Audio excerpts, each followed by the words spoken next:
ये तो कौन है, ये जो मुनव्वर राना कौन है? मुनव्वर राना, स्वरा भास्कर, आमिर खान, फलाने फलाने जितने भी इस तरह के लोग हैं जो इस तरह की बयानबाजी करते हैं, असली क्या है कि उनको पता ही नहीं कि वो बोल क्या रहे हैं। वो जस्ट अपने नाम के शोहरत पाने के लिए वो इस तरह की बयानबाजी देते हैं। और इतनी मोहब्बत आपको तालिबानियों से है, या अपने घर परिवार के महिलाओं को, बच्चों को भेज दो ना वहाँ पे, खुद भी चले जाओ उनके साथ में। आप देखो तो पहले कि वहाँ पे के हालात क्या हैं इस समय।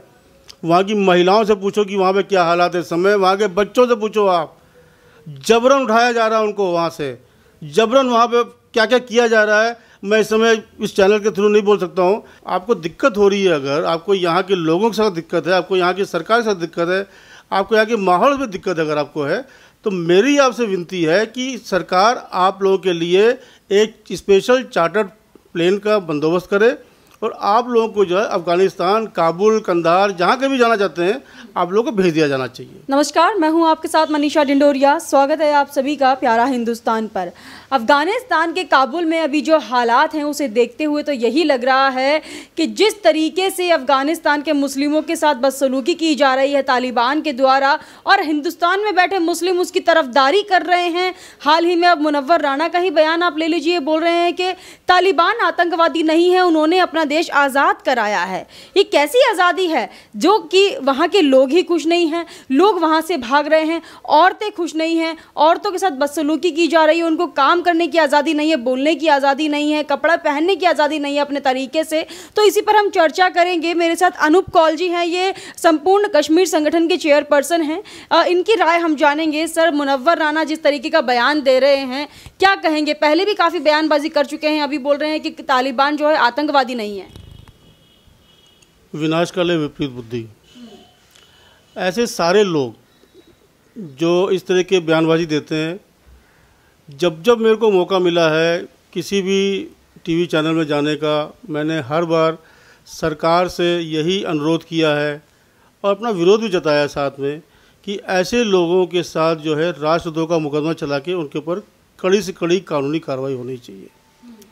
अब मुनव्वर राना, स्वरा भास्कर, आमिर खान, फलाने फलाने जितने भी इस तरह के लोग हैं जो इस तरह की बयानबाजी करते हैं, असली क्या है कि उनको पता ही नहीं कि वो बोल क्या रहे हैं। वो जस्ट अपने नाम के शोहरत पाने के लिए वो इस तरह की बयानबाजी देते हैं। अरे अगर आपको इतनी ही दिक्कत हिंदुस्तान के अंदर है और इतनी मोहब्बत आपको तालिबानियों से है, या तो अपने घर परिवार के महिलाओं को, बच्चों को भेज दो ना वहाँ पे, खुद भी चले जाओ उनके साथ में। आप तब आपको पता चलेगा कि वहाँ के हालात कैसे, इतने खूबसूरत हालात हैं वहाँ पे कि आप लोग वहाँ पे बहुत अच्छी तरह से गुजर बसर कर सकते हो।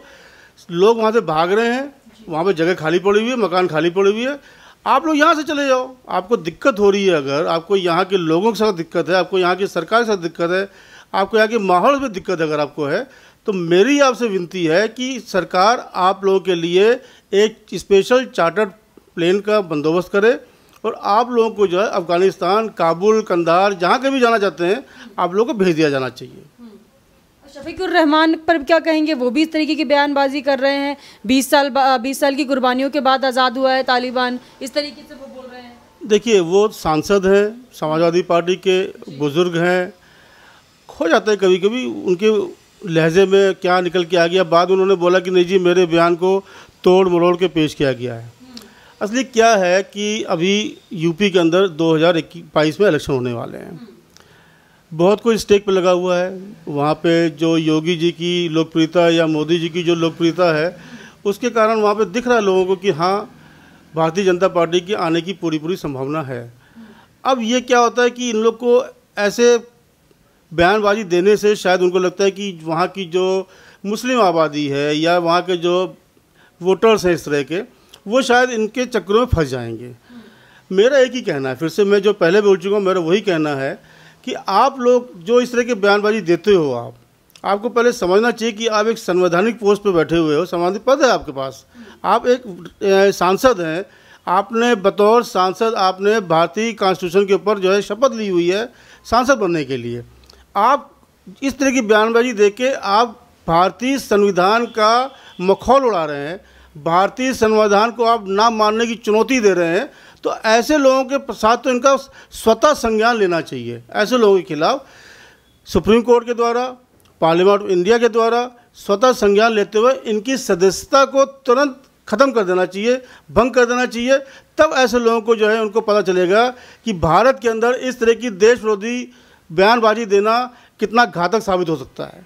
सर, आप कश्मीरी पंडित हैं, जिस तरीके से बयानबाजी आ रही है कि तालिबान आतंकवादी नहीं हैं, जो लोग आज़ाद कश्मीर की मांग करते हैं, हिंदुस्तान में रहकर भी पत्थरबाजी वहाँ पर करते हैं, हमले करते हैं, फिर तो इनकी नज़र में वो भी आतंकवादी नहीं होंगे? देखिए, ये एक सवाल बड़ा अच्छा किया आपने कि तालिबान का रोल अब क्या होगा। मेरा अपना मानना है कि तालिबान के अफ़गानिस्तान में कब्ज़ा करने के बाद तालिबान कौन है? एक आतंकवादी संगठन है जिनका अल-कायदा और लश्कर तौबा के साथ तालमेल था, है और रहेगा, क्योंकि सबको जग जाहिर है ये चीज़। अब इसका असर हिंदुस्तान पे और विशेष तौर पे कश्मीर में क्या पड़ने वाला है, ये ज़रूर होगा। कश्मीर में अभी पीछे कुछ दिनों से आतंकवादी घटनाएं हैं वो बढ़ गई हैं।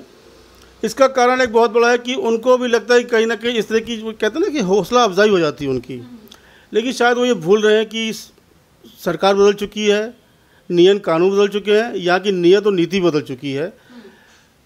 मोदी जी के आने से और अमित शाह जी के आने से, और साथ में अब जो मनोज सिन्हा वहाँ पे गवर्नर साहब है, लेफ्टिनेंट गवर्नर है, और उसके बाद जो डीजीपी हमारे दिलबाग सिंह जी हैं, हमें उन पर पूरा भरोसा है कि वहाँ पे इस तरह की घुसपैठ को वो होने नहीं देंगे। क्योंकि अब जो मेरा मानना है अपना कि पाकिस्तान अब अपनी हरकतें बढ़ाएगा, अपने जो आतंकवादी शिविर हैं वो पीओके से हटाकर वो अफ़गानिस्तान में शिफ्ट कर देगा कि लो जी, ये लड़ाई हमारी पाकिस्तान से नहीं हो रही है, पाक ऑक्युपाइड अधिकृत कश्मीर से नहीं हो रही है, बल्कि अफ़गानिस्तान से लड़ी जा रही है, और ये कश्मीर की लड़ाई कश्मीर द्वारा लड़ी जा रही है।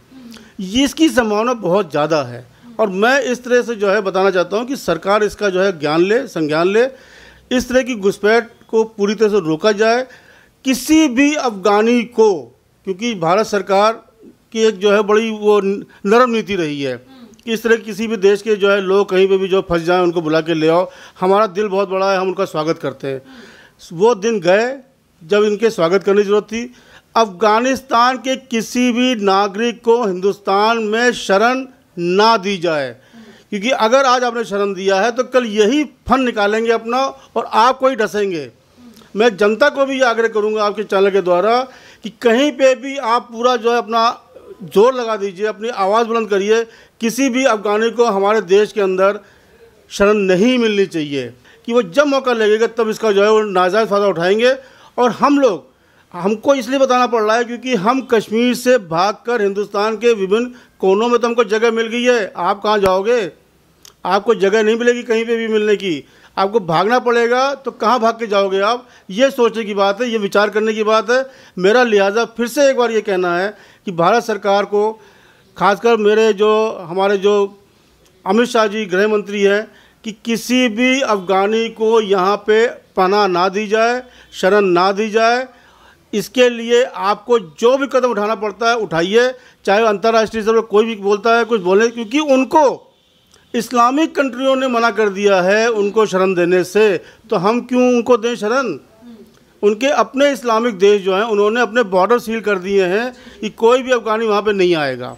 तो लिहाजा हिंदुस्तान को भी कड़ा कदम उठाना चाहिए, किसी भी अफ़गानी को यहाँ पे शरण ना दी जाए। क्योंकि जितने अफ़गानियों को यहाँ पर शरण दी गई है, चाहे वो भोगल में रहते हैं, चाहे मजनू का टीला में रहते हैं, वहाँ के हालात और वहाँ की परिस्थितियाँ, वहाँ पे क्या चल रहा है, इससे किसी को भी कोई छिपा हुआ चीज़ नहीं है। ये सबको पता है वहाँ पे क्या हरकतें होती हैं। बिल्कुल आप सही कह रहे हैं। तालिबान ने भी अभी पाकिस्तान के जितने भी आतंकवादी थे अफगानिस्तान में, उन्हें आज़ाद कर दिया है, लेकिन पाकिस्तान ने अपने बॉर्डर बंद कर दिए हैं, अपने दरवाजे बंद कर दिए हैं। क्या हम अफगानिस्तानी रिफ्यूजीज़ को नहीं घुसाएंगे? देखिए, पाकिस्तान तो खैर उसका दोगले नीति है। मैं पाकिस्तान की बॉर्डर सील होना या ना होना कुछ नहीं है। पाकिस्तान उनको शरण देगा और पाकिस्तान के लोग वहाँ भी जाएंगे। वहाँ पे ये दोनों जो है एक ही थाली के चट्टे बट्टे हैं। पाकिस्तान को उनकी ज़रूरत है और उनको पाकिस्तान की ज़रूरत है, ये चलता रहेगा। इवन यहाँ तक कि चाइना को भी पाकिस्तान की ज़रूरत है और चाइना को अफगानिस्तान की ज़रूरत है, वाइस वर्सा वो भी है कि अफगानिस्तान को भी चाइना की ज़रूरत है, क्योंकि इनका एक कॉरिडोर आ रहा है वहाँ पे। अब रहा सवाल यहाँ पे कि पाकिस्तान क्यों ऐसा करेगा और क्यों नहीं होना चाहिए, तो मेरा ख्याल ये है इसके अंदर कि वो विश्व को दिखाना चाहता है कि देखो जी, हम आतंकवादियों के खिलाफ हैं, जबकि पूरे विश्व को पता है कि आतंकवाद की जननी जो है वो पाकिस्तान ही है। इसलिए पाकिस्तान की कथनी और करनी में हर समय विरोधाभास रहा है, लिहाजा उनको और हमको सबको इस चीज़ से सचेत रहना चाहिए कि पाकिस्तान जो बोल रहा है उसका उल्टा होने वाला है। ये ध्यान रखिएगा कि जब जब पाकिस्तान ने बोला कि दिन है तो उस समय समझिए वो रात था उस समय। तो यही इस कथनी और करनी में फ़र्क है कि पाकिस्तान ने बॉर्डर सील कर दिया, ऐसा कुछ नहीं है। वहाँ पे आना जाना उनका लगातार आवाजाही रहेगी और इस तरह से वो आतंकवादी गतिविधियों को बढ़ावा देता रहेगा और हमारे देश के अंदर कहीं ना कहीं किसी न किसी तरीके से उथल पुथल मचाने की कोशिश करता रहेगा। और ये जो जिस तरीके से सीए एनआरसी के टाइम पे भी आपने देखा होगा, बोलते थे हमें हिंदुस्तान में डर लगता है। अभी अफगान की हालत देख लेना कि कितना डर लग रहा है उन लोगों को, और अब भी कहेंगे क्या हिंदुस्तान में डर लगता है। सीए वाला चक्कर और एनआरसी वाला चक्कर ये सब जो है ये सब नाटकबाजी था। ये वही लोग कोरोना काल जब हुआ तो उन्होंने सबने अपने अपने कागज़ दिखाए, आधार कार्ड दिखाया, तभी उनको वैक्सीन लग रहे थे। वही आधार कार्ड उस समय जो है चाहिए था जब एनआरसी की बात हुई थी या सीए की बात हो रही थी। उस समय वो लोग थे कि हम नहीं दिखाएंगे। उन लोगों ने ही अपने आपको वैक्सीनेट कर लिया है उसी कागज़ को दिखा के। तो वो सब चीज़ें कहने की बातें होती हैं। ऐसे लोग जो हैं इनको सिर्फ मौका मिलना चाहिए, मौका परस्त है। हमारे ऐसे बहुत से लोग हैं हमारे यहाँ, मैं अब सबका नाम नहीं लेना चाहूँगी, बहुत बड़ी लंबी फहरिस्त है और भारत सरकार के पास और गृह मंत्रालय के पास उनका सबका कल्ला चिट्ठा मौजूद है। उनका सिर्फ एक ही मकसद है कि किसी तरह से कोई बयान दो, मेरा नाम उछले, क्योंकि जब तक कि वो नेगेटिव बयान नहीं देते उनको पॉजिटिव रिस्पांस नहीं मिलता है। उसको रिस्पांस लेने के लिए जो है ये तो कौन है, ये जमुरावर राणा कौन है, ख़त्म हो गई कहानी इनकी। शायर थे हैं, ख़त्म हो गई बात। अब ऐसे की बयानबाजी देख के जो है वो अब यही जो हमारे सांसद साहब हैं, कौन जानता था इनके बारे में। ऐसे सांसद हैं ठीक है, लेकिन अब उन्होंने बयान दे दिया तो सब लोग उनके बारे में, अतुल रहमान साहब हैं कोई सांसद, समाजवादी पार्टी के हैं, अब लोग जानने लगे उनको कि ये हैं कोई सांसद हैं। हाँ, तो इस तरह के बयानबाजी स्वरा भास्कर, अभी आज द्वारका में ही उनके खिलाफ एफआईआर कट गई है उनके बयानबाजी के ऊपर। तो मेरे ख्याल से ऐसे लोगों को जो भी इस तरह की तत्व हैं हमारे हिंदुस्तान के अंदर, भारत सरकार को एक ही बार में निपटा देना चाहिए। उनको या तो जेल के अंदर डाल दो या राजद्रोह का मुकदमा कर दो उनके ऊपर, कि जो कोई भी इस तरह की बयानबाजी करता है या करता पाया जाएगा या इसका बढ़ावा देता जाएगा तो उसके खिलाफ सख्त से सख्त कार्रवाई होनी चाहिए। ये मेरी मांग और अपील है भारत सरकार से। लेकिन ये हिंदुत्व टेरर बीच में कहाँ से आ गया? स्वरा भास्कर कूद जाती हैं किसी भी मुद्दे में और अब कह रही है हिंदुत्व टेरर से हमें डर लगता है। वैसे ही हाल अफगानिस्तान है, यानी कि तालिबान को वो हिंदुत्व से कंपेयर कर रही है और हिंदुत्व को तो उन्होंने टेररिस्ट ही बता दिया। हिंदू ना कभी टेरर था, न कभी है और न कभी रहेगा। हिंदू बहुत ही सनातन धर्मी लोग हैं। हम लोग जो है पूजा पाठ और देवी देवताओं में लीन और मगलीन रहने वाले लोग हैं हम लोग कभी भी, आपको इसका छोटा सा एग्जांपल दे रहा हूँ मैं आपको। 1990 में कश्मीर के अंदर आतंकवादी गतिविधियाँ शुरू हुई, कोई पहली बार नहीं थी। उसके पहले भी जो है 7 प्लान हो चुके। पहले कबालियों का अटैक रहा, उसके पहले मुग़लों का अटैक रहा है, उस समय भी हिंदुओं को भागना पड़ा था। 90 के अंदर भी जब मस्जिदों से ऐलान होता था कि कश्मीरी पंडितों कश्मीर छोड़ो, अपनी महिलाओं को पीछे छोड़ के जाना, ये मस्जिदों से ऐलान होता था। ये किसी भी हिंदू ने वहाँ पे इसका प्रतिरोध नहीं किया, क्योंकि हमें भारत सरकार पे, भारत सरकार की, भारत के फ़ौज पे, सीआरपीएफ पे और संविधान पे हमें विश्वास था। भारत की जनता पे विश्वास था हमें कि वो हमारा साथ देंगे और हम वहाँ से निकल के आ गए यहाँ पे हिंदुस्तान के विभिन्न कोनों में। और हम शुक्रगुजार हैं भारतीय जनता के, लोगों के, कि उन्होंने हमको आश्रय दिया, पनाह दिया, प्यार मोहब्बत सब कुछ दिया हमको। भारत सरकार जो अब है हमारी, उन्होंने भी सब कुछ किया हमारे लिए। बहुत कुछ बाकी भी है, ऐसी बात नहीं, बहुत कुछ सब कुछ हो गया है, बहुत कुछ बाकी है, लेकिन तब भी मैं जो प्यार मोहब्बत जो हमको दी गई है हम उसके शुक्रगुजार हैं।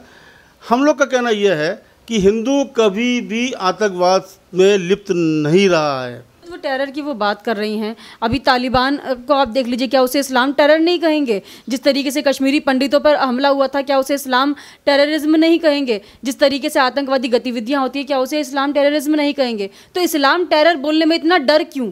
और हिंदू टेरर एकदम से बोल दिया, यानी कि हिंदुओं पर अटैक कर दिया आपने। हिंदू टेरर कौन सा है? कहाँ पे हिंदू टेरर है? ऐसी कौन सी जगह है मेरे को बता दो जहाँ पे हिंदू टेररिज्म है?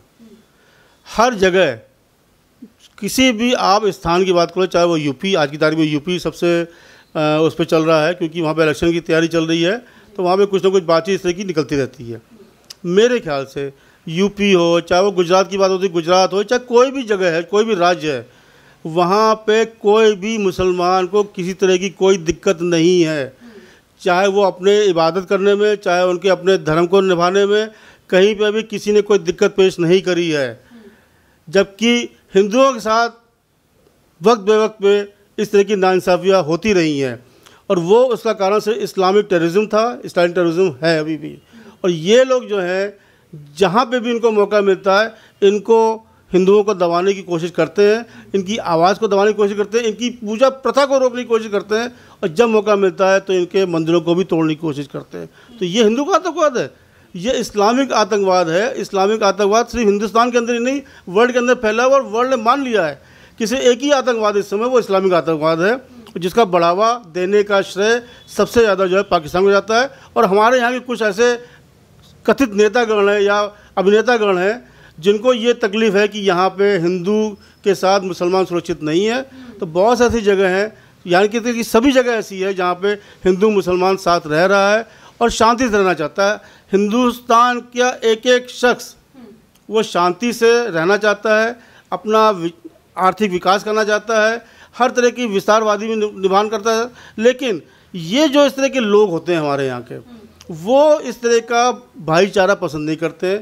उकसाने में, भड़काने में, लटकाने में, लड़ाने में उनका जो है वो एक मौका मिलना चाहिए उनको, उस मौके का वो फ़ायदा उठाना चाहते हैं। हमें सतर्क रहना चाहिए, हमें सतर्क रहना चाहिए। साथ साथ भारत सरकार को भी इसके अंदर देखना चाहिए, और ऐसे लोगों का मैं फिर कहता हूँ कि ऐसे लोगों का जितनी जल्दी हो सके निपटारा कर देना चाहिए। आखिरी सवाल मैं आपसे बोलना चाहूँगी, all India Muslim personal law board के प्रवक्ता बोल रहे हैं कि हिंदुस्तान के जितने भी हिंदी मुस्लिम हैं वो दिल से सलाम करते हैं तालिबान को।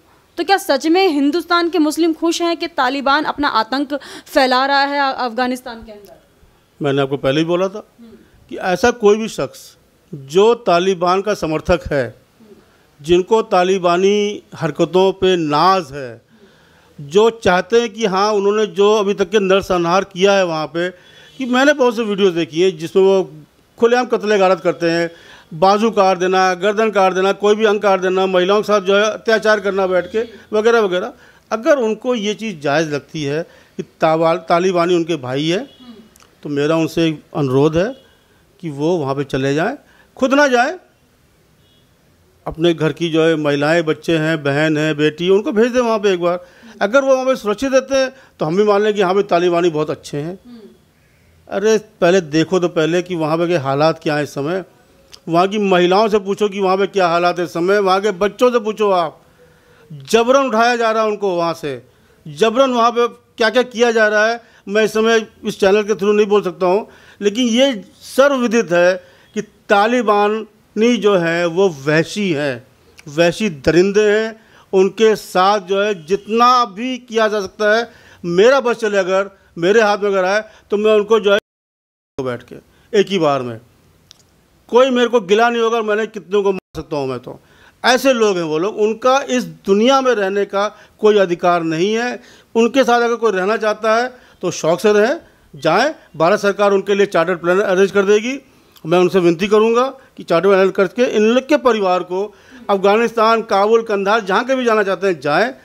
अरे आप देखो तो पहले अफ़गानियों को, अफ़गानी वहाँ से भाग रहा है अपने महिलाओं और बच्चों को छोड़ के, अपने परिवार के। आपने देखे वहाँ के हालात, जो टीवी में दिखाया जा रहा है, जो मीडिया में दिखाया जा रहा है कि पुरुष भाग रहा है इस समय। जबकि मैं मानता कि अफ़गानी पठान कहलाते थे एक बार, कि पठान पठान पठान जो है जबान का पक्का पठान, बड़ा दिलेर। और ये मैंने जब ये हालात देखे टीवी के ऊपर कि सारे पुरुष भाग रहे हैं और महिलाओं और बच्चों को पीछे छोड़ के जा रहे हैं उन वैसी दरिंदों के लिए, तो मैंने कहा भाई नहीं, ये वो पठान नहीं जो पठान का बखान जो है हमारे पिक्चरों में दिखाया जाता था, ये हमें किताबें पढ़ाया जाता था कि पठान, अफ़गानी पठान आ रहा है जो ज़बान का पक्का है, दिलेर है, नहीं है। और यही बुज़दिली जो है उनको तालिबानियों ने दिखा दिया कब्ज़ा करके वहाँ पे। और यही उनकी भी बुज़दिली जो है एक दिन ऐसी होएगी कि वो भी नेस्ता नाबूद हो जाएंगे। तो इसका फ़ायदा बाकी जो देश हैं आसपास के, चाहे वो चाइना है, रशिया है, पाकिस्तान है, वो इसका फ़ायदा जरूर उठाएंगे। और अंत में हो सकता है कि अमेरिका भी फ़ायदा उठा ले, लेकिन हमें एज ए हिंदुस्तानी बतौर अपनी सीमाओं की सुरक्षा रक्षा करनी ज़रूरी है, क्योंकि वहाँ के लोग इस समय बेचैन हैं यहाँ पे आने के लिए, क्योंकि उनको पता है कि हिंदुस्तानी ऐसी जगह है जहाँ उनको शरण मिलेगी और वो फलेंगे फनपेंगे। यहाँ पे नहीं होना चाहिए। अगर वो यहाँ पे आ गए, उनको शरण दे दी गई, तो ये मान के चलिए कि आप अपने हाथ पाँव पे जो है कुल्हाड़ी मारने जा रहे हैं, अपने कहीं ना कहीं किसी अंग को आप नष्ट और भ्रष्ट करने जा रहे हैं। आप ध्यान रखिएगा। सुब्रमण्यम स्वामी भी ये कह रहे हैं कि जिस तरीके से तालिबान वहाँ पर कृत्य कर रहा है, लगता है कि चीन और पाकिस्तान के साथ मिलकर अब वो भारत पर भी अटैक कर देगा।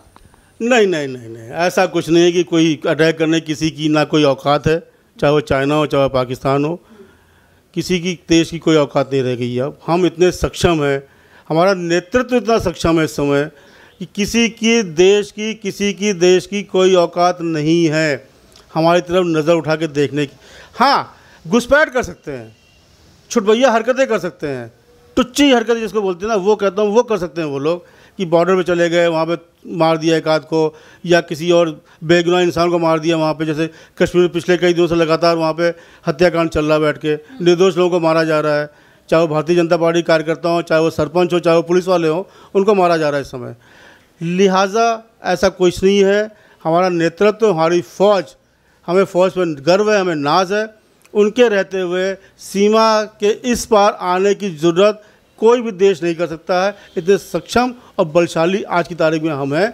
नेतृत्व हमारा चल रहा है इस समय मोदी जी का और अमित शाह जी का, उस पर हमें नाज है। जी, बहुत बहुत धन्यवाद सर आपका। तो अनूप कौल जी हमारे साथ थे। इनका यही कहना है कि जिस तरीके से अफगानिस्तान में तालिबान की हरकतें चल रही हैं, उसे देख के तो ये लग रहा है कि अफगान में वो और भी ज़्यादा तबाही मचा सकते हैं। लेकिन अगर बात करें भारत की, और उसने सोचा भी कि भारत पर हमला करेंगे, तो छोटी मोटी वो टुच्ची हरकतें कर सकते हैं, लेकिन उनकी इतनी औकात नहीं है कि वो भारत पर नज़र भी डाल सके। आपका इस पर क्या कहना है, हमें कमेंट करके ज़रूर बताइएगा। हमारे साथ ऐसे ही बने रहिए, देखते रहिए प्यारा हिंदुस्तान।